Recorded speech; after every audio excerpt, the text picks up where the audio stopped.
un simple coup d'œil nous fait découvrir deux ennemis du bonheur humain. Ce sont la douleur et la nuit.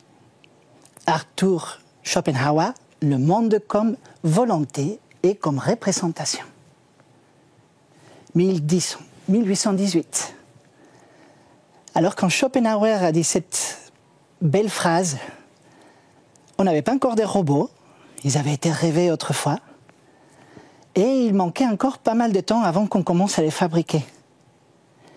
Mais les robots et l'intelligence artificielle par ailleurs ont été imaginés au départ pour enlever notre douleur et notre ennui, pour faire des tâches douloureuses et des tâches ennuyeuses à la place des personnes qui souffraient après la révolution industrielle. Quel drôle de temps nous vivons aujourd'hui, dans lesquels nous avons peur que les nouveaux robots nous causent de la douleur et de la nuit à nous tous.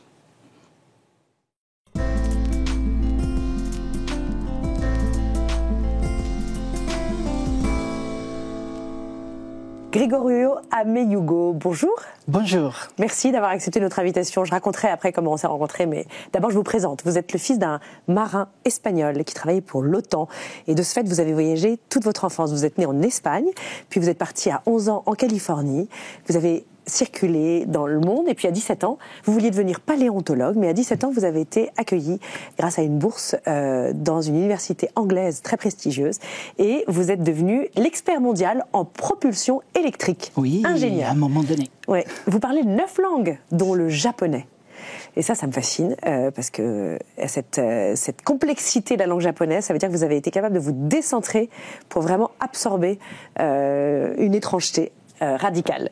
Vous êtes au commissariat de l'énergie atomique depuis 2012 et vous dirigez aujourd'hui un laboratoire à Saclay, à côté de Paris, le laboratoire du département de l'intelligence artificielle, ambiante et interactive. Vous travaillez avec 300 ingénieurs et psychologues pour essayer de voir comment l'interaction entre l'homme et la machine peut se faire le plus harmonieusement possible et le plus intelligemment possible. Ce que j'aime dans votre approche, c'est qu'il semble que vous avez une réflexion, vous êtes dans le méta, vous faites et en même temps vous réfléchissez aux conséquences de ce que vous faites.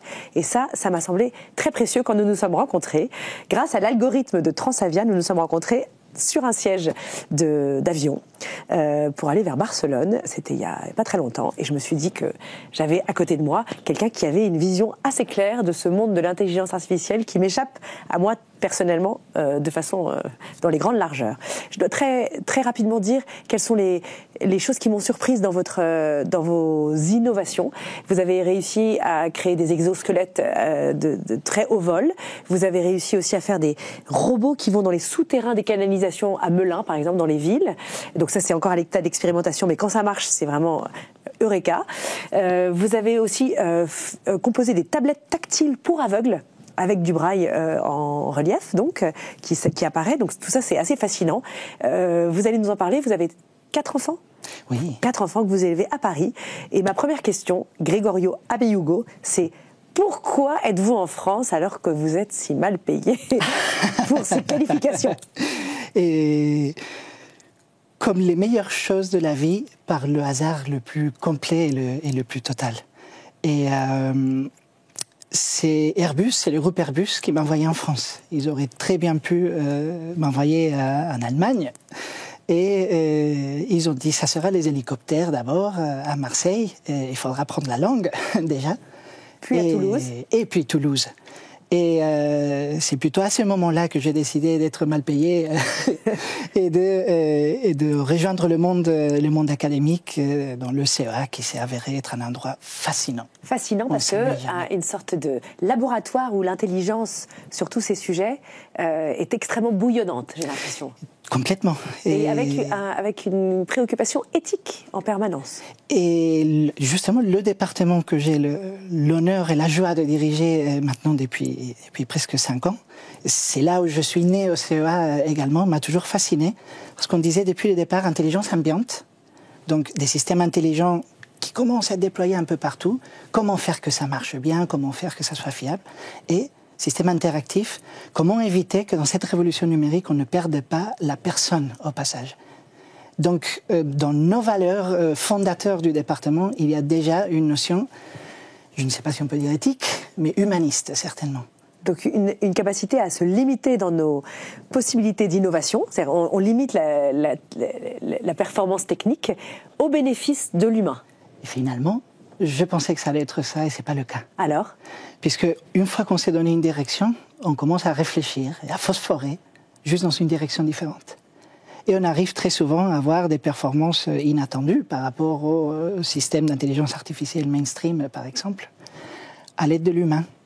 Donc je ne dirais pas aujourd'hui qu'on se limite. Ce n'est pas une limitation de placer l'humain au centre. Vous voulez dire que quand vous avez une voie qui vous semble comme un toboggan d'innovation, vous faites un pas de côté pour essayer de réfléchir contre cette innovation, en vous disant comment on pourrait faire autrement ? On cherche la nôtre, on va dire plutôt. Votre voie. Donc, et notre voie à nous, il y a des technologies qui arrivent, et pas que chez nous, justement, il y a, comme vous l'avez dit très justement à l'instant, le monde entier qui phosphore. Mais par contre, comment on utilise ces technologies? Pour moi, la technologie, c'est de l'énergie, c'est du pouvoir. Après, c'est à chacun qui travaille dessus. Et donc, nous, c'est un point de fierté de dire les 300 personnes que nous sommes, nous allons dans un sens qui est celui d'aider l'humain. Et on peut tout à fait, comme on a démontré, faire des belles choses qui arrivent sur le marché, qui font une différence économique, un impact. Donc, je ne me sens pas limitée par rapport à ça. Et j'ai une question qui fâche. Vous dites 300 à Saclay dans votre service, mais est-ce qu'à côté, ils sont 1500 en Chine, 4000 aux États-Unis, à Palo Alto. Est-ce qu'on fait le poids? Est-ce que la France fait le poids dans ce domaine de l'intelligence artificielle? On a la tentation, c'est très facile de se dire que justement, c'est impossible de faire le poids. Les Chinois ont énormément d'ingénieurs, très intelligents également, ils sont en train d'avancer très vite. Les Américains, ils sont pas mauvais du tout, certainement, et ils ont beaucoup plus de capital que nous. Et je ne cesse jamais d'être surpris par les choses qu'on arrive à faire. Petite anecdote, en 2014, je ne vais pas citer laquelle des GAFAM j'étais, mais j'étais à Palo Alto, ou dans les environs, je ne vais pas être trop précise, et j'ai pu passer un après-midi avec une équipe qui était mondialement connue, qui est encore mondialement connue aujourd'hui, et on a joué le jeu, je vous montre ce que je fais, si vous me montrez ce que vous faites. Et après une heure, je dis, mais c'est pas possible, on a les mêmes performances. J'ai dit, oui, tout à fait, vous arrivez à avoir une précision de ça, avec votre algorithme d'intelligence artificielle, et nous, on arrive à avoir à peu près la même chose. Si on fait la conversion entre centimètres et pouces, on arrive. Ça va. Mais comment c'est possible? Parce que j'ai lu dans la presse que vous avez un budget d'1 milliard de dollars, et nous, on a... Un budget de? C'était combien? Quelques millions. Donc c'était vraiment, on était dans un pourcentage... Et alors, ils étaient surpris? Et leur réponse était très arrogante. Ils disaient, je sais bien, mais nous, on a les données. Et grâce au fait qu'on récupère des données partout, on va améliorer nos algorithmes. Plus vite que les vôtres? Beaucoup plus vite que les vôtres, et d'ici 3 ans, vous n'existerez plus. Non, ça, je vous parlais, c'était 2014. On arrive 10 ans plus tard, et le challenge mondial lancé par cette même entreprise, c'est nous qui le gagnons encore. Non, la messe n'était pas dite. Et le fait d'avoir quelques millions par rapport à 1 milliard ne veut pas dire que ces promesses sur les données allaient être réalisables, en fait. C'est David contre Goliath, ça j'adore. Oui. Et justement, à propos de la capacité à canaliser des données, est-ce qu'on ne se tire pas une balle dans le pied, même si on protège le citoyen européen, avec tout un tas de pare-feux et d'empêchements pour protéger nos données personnelles, quand on voit qu'en Chine, n'importe qui est suivi par des caméras, son portable, etc., sans aucune espèce de protection. Ils ont beaucoup plus de capacité à nourrir l'ogre de l'intelligence artificielle avec des données multiples par rapport à nous, Européens. Est-ce que ça nous dessert à long terme? L'ogre, c'est bien le bon mot par rapport aux données. Je ne peux pas vous cacher qu'il y a un petit côté, on va dire certainement le côté geek, chez moi, qui est déchiré. Si on avait accès à plus de données, qu'est-ce qu'on ne ferait pas? Le problème que je vois maintenant, c'est qu'il n'y a pas que la technologie en soi. Parce qu'on peut imaginer, on parle beaucoup maintenant du moment ChatGPT, de la robotique qui est peut-être sur le point d'arriver, peut-être, si on a un peu plus de données du monde réel. Et pourtant, il y a des enjeux liés à l'intelligence artificielle qui dépassent l'économie, qui touchent aujourd'hui à nos systèmes d'organisation en tant que société et qui touchent à l'individu lui-même et à l'autonomie de l'individu. Donc c'est des problèmes humains. Si on que vous trouvez plus fondamentaux que les problèmes. Plus. Et si on dit, si on sacrifie ça, peut-être qu'on va pouvoir faire la concurrence économique tout de suite, mais qu'est-ce qui va devenir de nous? Et on voit que qui est l'humain qui finira par utiliser ces robots? Et oui, un humain qui va maîtriser tous les autres. Donc je ne crois pas à l'intelligence artificielle qui nous domine, je crois à des personnes qui peuvent dominer d'autres personnes grâce à l'intelligence artificielle. Et aujourd'hui, ces algorithmes qui suivent les personnes qui récupèrent les données, c'est le rêve de tout État autoritaire. Donc, il faut tenir, c'est une préoccupation. Je travaille beaucoup avec la Commission européenne, avec le AI Office. Et donc là, aujourd'hui, leur préoccupation, c'est on a posé les lignes rouges, on s'est fait critiquer de partout.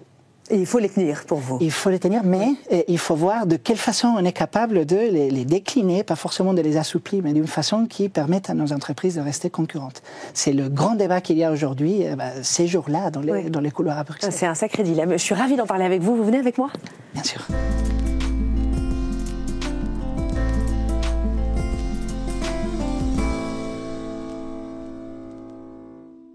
Gregorio Ameyugo, vous pourriez faire réapparaître mon chien préféré après sa mort?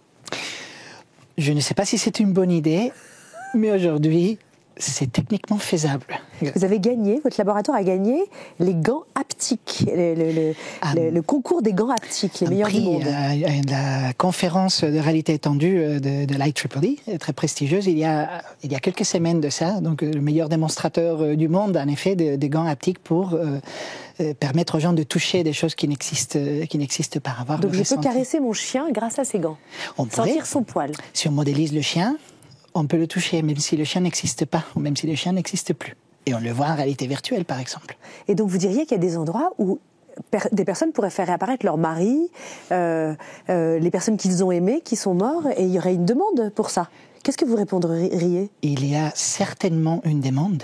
C'est quelque chose qui me fait très peur parce que, quoi qu'on dise, c'est pas forcément une demande saine, mais il y a des gens aujourd'hui qui travaillent là-dessus. Je suis un certain nombre.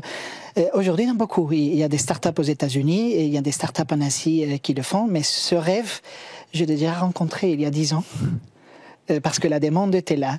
Et on m'avait demandé, un grand industriel japonais, de faire des chiens holographiques pour des maisons de retraite quand les gens perdaient leur animal. Et c'était une première étape pour pouvoir reconstruire le mari. Vous m'annoncez un monde où, en fait, plus personne ne mourra. Et dans le fond, l'autre jour, je lisais un article sur la voix de Dalida sur du rap, avec exactement les mêmes intonations que la chanteuse, alors qu'elle est morte, et que, évidemment, on ne peut pas reconstituer c'est un anachronisme de la faire chanter, de lui faire interpréter un titre de rap. Eh bien, on pourrait avoir chaque soir au téléphone la personne aimée qui est morte, par la réalité virtuelle ou par l'IA. Aujourd'hui, c'est techniquement faisable de reproduire cet effet. Et je dis bien reproduire cet effet. On pourrait prendre, surtout, nous passons nos vies sur les smartphones, nous passons nos vies sur les réseaux. Il y a beaucoup de matériel à récupérer. Et l'intelligence artificielle d'aujourd'hui marche sur ce matériel. Siri, par exemple, pour ne pas le citer. Et oui, et aujourd'hui, même des conversations qu'on peut avoir sur WhatsApp, des fichiers audio, tout ça, c'est exploitable. Et tout ça, c'est modélisable avec l'IA générative. On peut ensuite donner comme entrée les questions qu'on voudrait poser à cette personne. Et derrière, il y aura les réponses que ces personnes avaient l'habitude de donner. Parfois même les tournures des phrases que cette personne utilisait et la voix que cette personne avait et les émotions qu'il aurait pu. Mais c'est un miroir, ce n'est pas la personne qui est là. Mais vous le savez que c'est un miroir, mais 90% des utilisateurs de ce genre de fonctionnalité sont dans l'illusion, sans le savoir. Tout à fait. Parce que ça touche toutes les... Qu'est-ce qui restera comme rempart pour se rendre compte que ce n'est pas la réalité? De moins en moins. Mais qu'est-ce comme rempart, à votre avis? C'est la surprise, l'émotion, quel pourrait être le dernier rempart humain? Il y a de moins en moins de lignes rouges par rapport à pouvoir se rendre compte si on est face à une intelligence artificielle ou pas. Surtout dans le monde numérique, parce que quand on est face à face dans une relation humaine, touchez-moi pour être sûr, vous n'êtes pas un hologramme. On se touche, on se sent. Oui. Et il y a bien sûr beaucoup plus, et il y a une richesse à tous les niveaux. Mais quand on interagit avec une autre personne dans un réseau social, enfin, on ne la voit pas. On lit. Et c'est des choses qui sont beaucoup plus faciles à répliquer. Donc, pour moi, aujourd'hui, le paradigme d'intelligence artificielle, il n'est pas en train de recréer ce que nous sommes du tout. C'est juste un miroir. On est capable statistiquement de prendre beaucoup de données et donner l'impression qu'on parle à une personne, mais il n'y a pas de conversation. On n'est pas en train de faire changer d'avis à l'entité qu'on a en face du tout. C'est juste un modèle qui prend les choses qu'on lui dit et qui nous retourne la chose la plus proche dans la boîte de données. Plausible. Vraisemblable. Je pense que plausible, c'est un bon mot. Oui, plausible ou vraisemblable. Ça a l'apparence de la vérité, mais c'est pas complètement... Et donc, c'est la surprise. Finalement, l'intelligence artificielle bute sur une création inédite, c'est ça? Oui. Et il y a des énormes débats aujourd'hui, parce qu'il y a beaucoup de voix qui disent le travail créatif qu'on pensait était sacré et hors portée de l'intelligence artificielle, grâce à l'IA génératif, il va disparaître. Donc la créativité n'est pas... l'apanage de l'homme. En effet, l'apanage, c'est le bon mot, n'est pas l'apanage de l'homme. Je suis pas complètement d'accord. Donc je pense que les métiers créatifs aujourd'hui, ils en bénéficient beaucoup de l'intelligence artificielle générative, et un soutien. Et les gens qui proposent de remplacer des prestations humaines par des prestations d'intelligence artificielle générative, sauf pour certaines tâches très simples, justement, là où il faut de la créativité, c'est pas au rendez-vous. Et on parle souvent c'est des phrases plus ennuyeuses qui manquent de la profondeur et justement qui ne connectent pas des points qui sont lointains. Alors que nous, dans notre esprit, on est capable de connecter une hirondelle à la couleur de l'eau dans la rivière et penser à quelque chose. Ça ne va pas arriver dans les outils d'intelligence artificielle qu'on dit connexionnistes aujourd'hui, qui sont statistiques, qui sont ceux qui sont derrière l'IA générative. Mais si 20 auteurs ont fait le lien entre cette hirondelle et la couleur de l'eau, est-ce qu'à la fin, l'intelligence artificielle va nous restituer ce lien aussi? Vous voyez, si quelqu'un le fait, oui. Et quelqu'un le fait assez souvent, ça va ressortir. Il y a... justement, je ne sais pas quelle est la dernière version de ChatGPT ou de ces outils, mais j'avais fait pas mal d'expérimentations avec de la poésie. Et donc, ChatGPT, on n'a pas à lui poser des questions, on peut juste mettre une phrase, un bout de phrase, et il va la compléter. C'est fait pour ça. Et donc, je lui avais dit en anglais, to be or not to be, de Shakespeare. Et il a répondu tout de suite, that is the question, whether it is nobler in the mind to suffer. Il continue. Et après, je me suis dit, je vais tenter du Baudelaire. Et donc j'avais dit, mon enfant, ma sœur, songe à la douceur d'aller là-bas. Je me suis arrêté à douceur. Elle dit à la douceur des belles soirées d'été. Avec un caipirinha. En effet, donc il a pris des mots, mais il n'y avait pas assez d'exemples des documents qui ont été utilisés pour l'entraîner pour avoir ce qui suit. Alors, ce que vous êtes en train de me dire, c'est très intéressant. Ça veut dire que quand la phrase est vraiment rentrée, vous pensez que c'est parce que c'est anglo-saxon et qu'il y a beaucoup plus d'occurrences de Shakespeare Exactement. Dans le monde de l'intelligence artificielle, enfin dans l'agrégat de connaissances de base, et que Baudelaire finalement est un tout petit peu mineur, puisqu'il est français, francophone. Et est-ce juste pour ça, ou est-ce que c'est parce que l'outil est très neuf et très junior et qu'il n'a pas encore tout amalgamé Vous savez, justement, c'est parce qu'il y a beaucoup plus d'exemples en anglais qu'en français. Il y a des efforts, souvent mal compris aussi en Europe, justement, pour pouvoir faire des modèles similaires à GPT, mais qui soient beaucoup plus performants dans beaucoup plus de langues. Et donc, si je vous écoute bien, Gregorio Ameyugo, c'est vraiment la surprise, l'inédit, la nouveauté qui fait irruption dans nos intelligences parfois. Quelqu'un qui dit quelque chose out of the blue, comme on dit. Et là, ça nous surprend que l'intelligence artificielle ne pourra jamais faire. Je pense qu'avec le paradigme actuel, je ne peux pas imaginer quelle technologie pourrait venir après. Mais l'IA qu'on a aujourd'hui, qui est de la statistique, ça remplace pas le génie humain. La créativité de bas niveau. Oui. Oui, mais vous avez failli tomber amoureux d'un robot humanoïde. Oui, c'est une histoire embarrassante. Mais vous pouvez la raconter. Je peux la raconter. Et c'était justement. Elle avait les yeux bleus. Elle avait les yeux bleus. Elle n'avait pas de cheveux, madame. Mais elle avait une bonne vingtaine, presque une trentaine de muscles faciaux pour reproduire des émotions.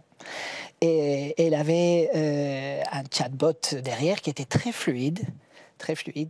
Et donc, on m'a proposé d'interagir avec ce robot humanoïde dans un contexte tout à fait propre, légitime et scientifique. Ou pas non, mais c'était un tas de ferraille. Donc, c'est pas...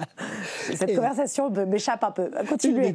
Et donc, on m'a dit, elle est capable de parler toutes les langues à la volée. Vous pouvez tenter une phrase. Donc, j'étais en train de parler avec elle, je dis toujours, en anglais.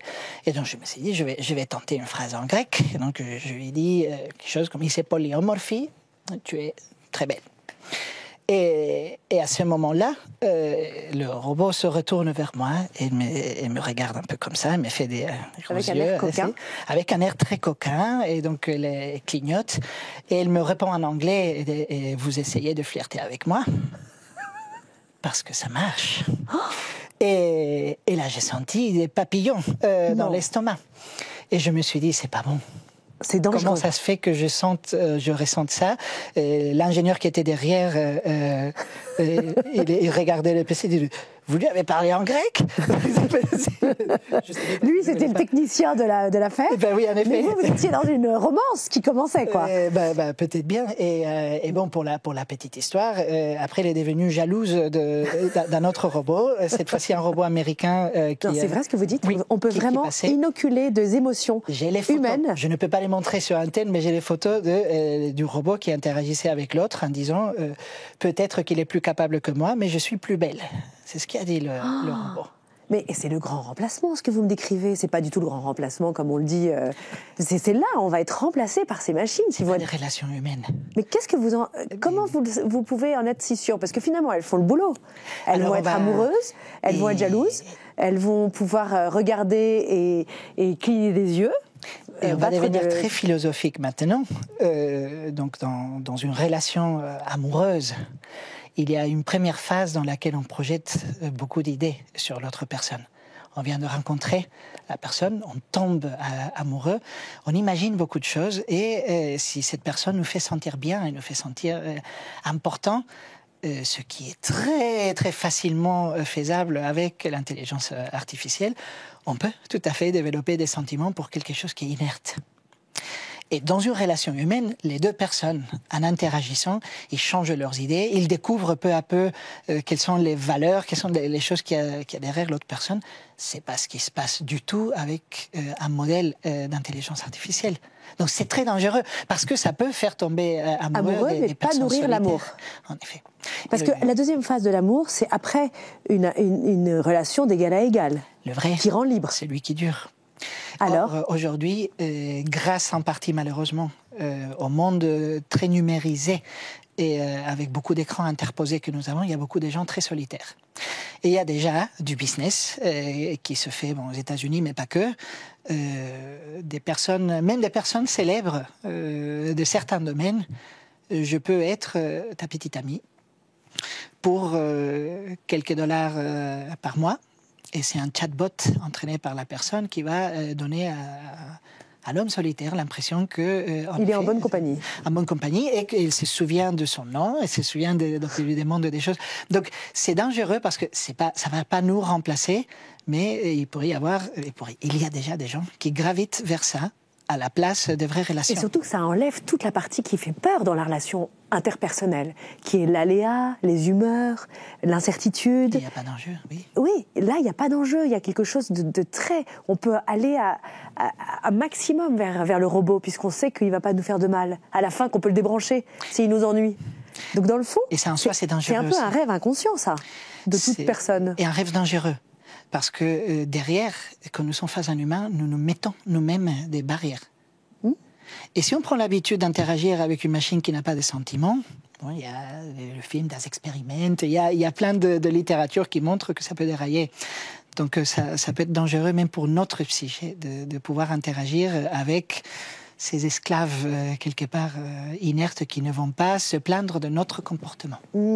Et donc en fait toute la problématique qui pourrait être une sorte d'antidote, ça serait de restaurer l'empathie, l'altérité, le sens de l'altérité. Comment élever nos enfants pour qu'ils puissent toujours garder une sorte de réserve comme celle que vous semblez observer, vous, vis-à-vis du robot. Le problème des enfants. Comment vous faites pour vos 4 enfants? Je pense qu'aujourd'hui, l'éducation est un enjeu infiniment supérieur à ce qu'elle a été dans toute l'histoire de l'humanité. Et pas seulement parce qu'il y a cette crainte du grand remplacement par le robot. Oui, par le robot, mais également par rapport à qu'est-ce qui va devenir l'humain dans tout ça. J'explique toujours la métaphore du Néandertal. On met un Néandertal face à nous et on nous demande de nous battre physiquement et je donne pas un sou pour l'Homo sapiens. Par contre, un Homo sapiens avec une mitrailleuse et le Néandertal avec sa matraque, eh ben c'est vite réglé, c'est l'Homo sapiens qui gagne. C'est la combinaison de nous avec notre outil qui gagne. Si on regarde la calculette, et on prend une personne du début du XXe siècle et on prend une personne aujourd'hui, on lui demande de faire des comptes dans la tête, c'est la personne du début du XXe siècle qui va gagner à chaque fois. Mais quand on demande des très gros chiffres, ils ne vont pas arriver. Et nous, avec notre calculette, on va y arriver. Donc, l'outil nous permet de faire des plus en plus. L'IA, aujourd'hui, si on écarte tous les fantasmes, c'est pas différent. C'est un outil. Aujourd'hui, quand ChatGPT s'est bien utilisé, il nous permet de faire beaucoup plus de choses. Mais ma grosse crainte là-dedans, c'est la combinaison de l'humain plus l'outil, qui est plus puissant. Et donc, on ne peut pas ne pas l'utiliser parce que sinon, on va se faire écarter par ceux qui le font. Mais donc c'est une tentation, vous voulez dire, de laisser à l'outil la place qui nous reviendrait à nous? Oui, non. Exactement. Parce que cette place, finalement, ça touche à nos capacités cognitives. Voilà. Donc, le binôme humain plus intelligence artificielle va être plus puissant que le pauvre humain qui ne peut pas avoir ChatGPT pour rédiger ses essais. Mais qu'est-ce qui reste ? Qu'est-ce qui reste? Et aujourd'hui, on nous dit, si toute l'information est dans l'IA, pourquoi mémoriser les choses? Pourquoi les retenir? C'est pas nécessaire d'avoir de l'attention parce que quand on a besoin, il y a quelqu'un qui va le rejouer. Et donc, on devient, nous, la partie humaine s'appauvrit. Et c'est ça le vrai danger. Et si on ne travaille pas ça par ailleurs, le résultat final va être des personnes qui vont avoir une expérience plus pauvre du monde. Alors que mon maître de thèse que j'adore me disait il y a très très longtemps, la technologie est là pour pouvoir avoir une vie plus riche, plus d'expérience, soit parce qu'on vit plus longtemps, soit parce qu'on peut voyager plus loin, soit parce qu'on peut interagir et découvrir plus de choses. Et donc là, le danger, c'est que les mauvais côtés de cette technologie peuvent appauvrir ce qu'il y a entre nos deux oreilles. La chose la plus précieuse. Et d'ailleurs, j'ai beaucoup de chance d'être en face de vous, parce que j'ai compris que vous étiez vivant et humain, en chair et en os. Gregorio Ameyugo, merci beaucoup d'avoir accepté notre invitation comme ça à la volée. J'espère que vous continuerez vos recherches et que vous viendrez nous en parler régulièrement au Figaro TV. Avec grand plaisir.